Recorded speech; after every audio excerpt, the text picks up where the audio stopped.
Is part two. This is part two of the dream from June 14th, 2024. June 14, 2024. This is part two. So, as I was saying in part one before that phone's memory cut out, one of the thugs was pounding on the door of the ramshackle pole barn like structure, and I was hiding in there after going on a supply run basically and coming quote unquote home. Supply run and looking for my child and then coming home. And the thug broke in and came in the front door, and the thug had been saying, I have something you want to hear.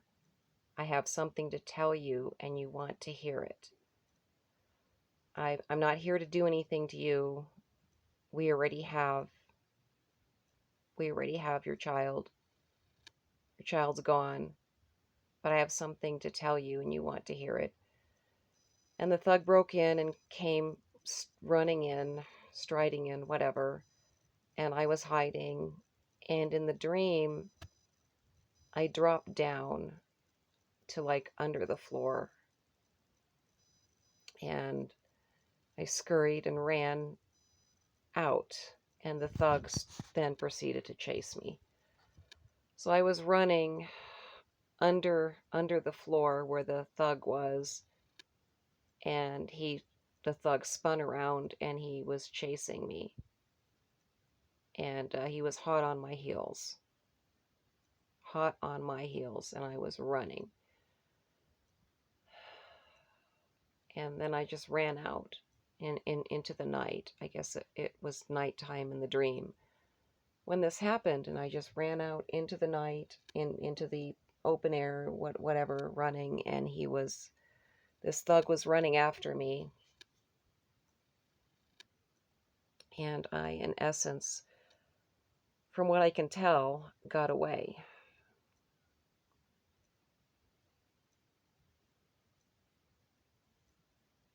And the feeling in the dream was that I would resume desperately looking for my child forever. It's basically the thread of the dream. And these thugs would continue coming after me forever. And the abuse would just continue forever until I could save my child. But this is what saving my child entailed. And circling back to the hoarder trailer yard, because that was really, really jumbled, and then it kind of got clear when I was talking about it. I was definitely with my child, and we were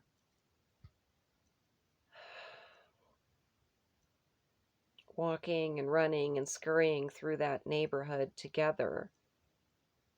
And that was right after he had started talking a lot. He was talking a lot at that point. And it had come to light that this was really my child. And things were getting sorted out between us. And then we hid in that hoarder yard, and then he was taken again.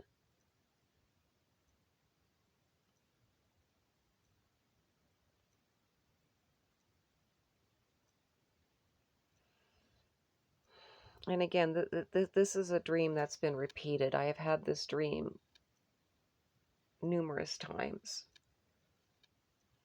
but I just wasn't recording dreams before. And this is a dream where I woke up after the part of the dream, that last part of the dream where I ran out of the ramshackle pole barn with the thug running after me. I woke up and I couldn't go back to sleep. It was a kind of dream where you wake up and you're looking around and you're expecting to actually be there in that scene, and you're expecting the thug or the thugs to actually be in the place where I'm now, fully expecting them to be here, feeling like they're here, feeling like they're going to kick in the door and come in here. And so you wake up terrified. That was the feel of the dream. And when I woke up from the dream, and it is still very late in the wee hours of the morning, it's pitch dark. It's been raining. I don't think it's been raining a lot, but it's been raining. And the feeling of this dream is that my child is in crisis, is in more serious trouble than usual. My children are in trouble. There's no ifs, ands, or buts about that. But this is more, it's a crisis situation when I have these dreams like this. Like my intuition is kicking off. And it could just be because of the dream. I can't tell you that it really means anything because I don't know if it does or if it doesn't. There's no way to know. But that's the feel of it. As well as the feel of it is that I am in immediate danger right now, right here as well. And so I got up and trying to calm down and thought I would record this dream and get it up, posted.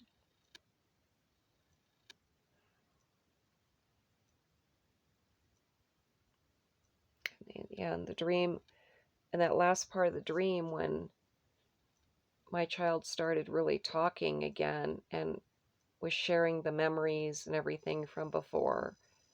And it was proven that this was really and honestly my child.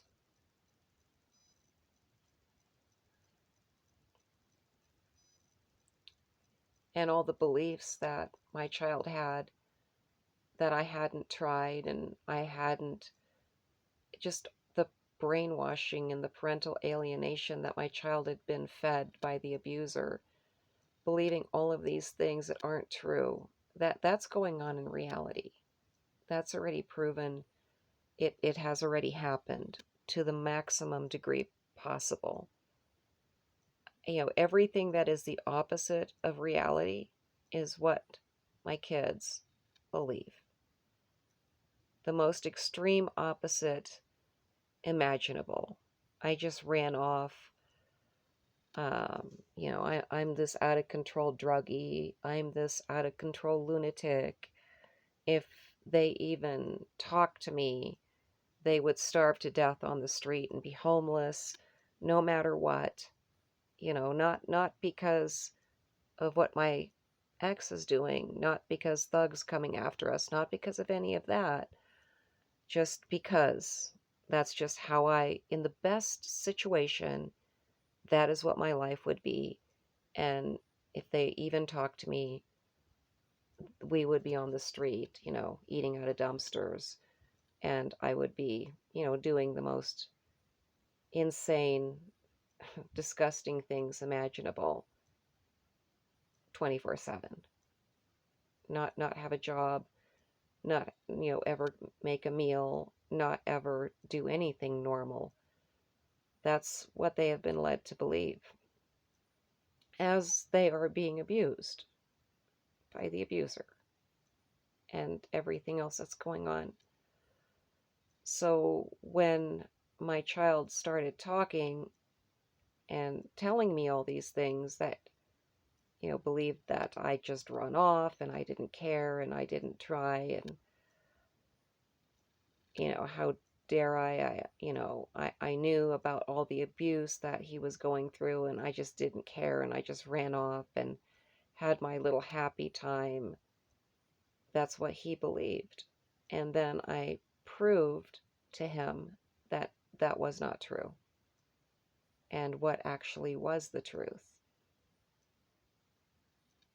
And it was a lot. And I also want to add that the time frames of me finding him and nursing him back to health, and that was a slow progression in the dream. It wasn't super fast like it was in my telling of it for these videos.